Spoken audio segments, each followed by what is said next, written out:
ataoko maplagy zany za vao mankaty. Tsy fanao ndry fotsiny dia izay mahagaga anahy. Sady iza nampiditra ndry tao ilay ankizy nareo ao ambany ao. Sady midorororo be ny ndry ao. Eka ndry ity za raha hita commentaire tao foana. Ka za mihitsiny. Sady jereo ty fa tena mahay zavatra mihitsy teky izanaky ndry vavy a. Tena manao inona? Ty. Firy ny exanao? Ny exako 5. Kay, ny exako anakiroa fotsiny. Mbola resaka. Dia fa firy taona relation anao naharitra indrindra? Tsy naharitra amin'atao 11 mois. Ok. Isan'andro zao lazaina fa hoe tsy manao sipa za tsy manao sipa. Efa 11 mois. Ma des fouilles aho. Fa manao basket. Ianao hoe vicieuse? Pas vraiment.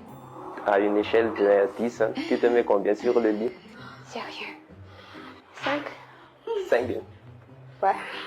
On va pas taper la seule. On a une relation importante avec le sexe. Oui, important. Ok, d'accord.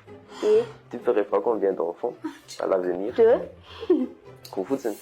Oui, 2, non 3. D'accord. Oui. Fox, tes musculations. Maintenant, ça capte. Tu sais comment on y Sur le lit.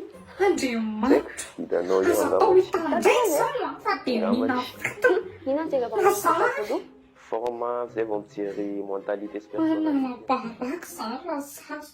Titika. Gente nem quando diga que chumreu. Manga be ato trano anaty fotsiny. Taoko mahita iny vao tonga eo. Esy mba manova Facebook. Tsy azo ry amin'izany aho za tsy mahay amin'izany. Ndrisy dia mibaka 15 nareo ambany io. Manao FB io.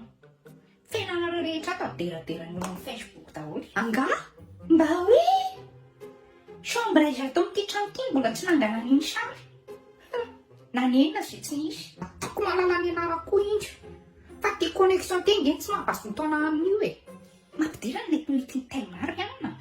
NGK pendant une semaine. 5 000 ariary dia ampidirindry fotsiny code DS 322 temps 71 dièse. Sady afaka alohandry amin'ny ambivolo. Ay misy an'izany.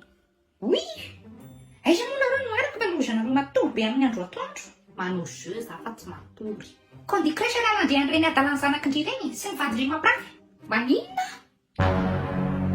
Ataovy ohatrany hoe tsy miteny inona fa sady avela koa aloha ndry fa jamais maika. Zay!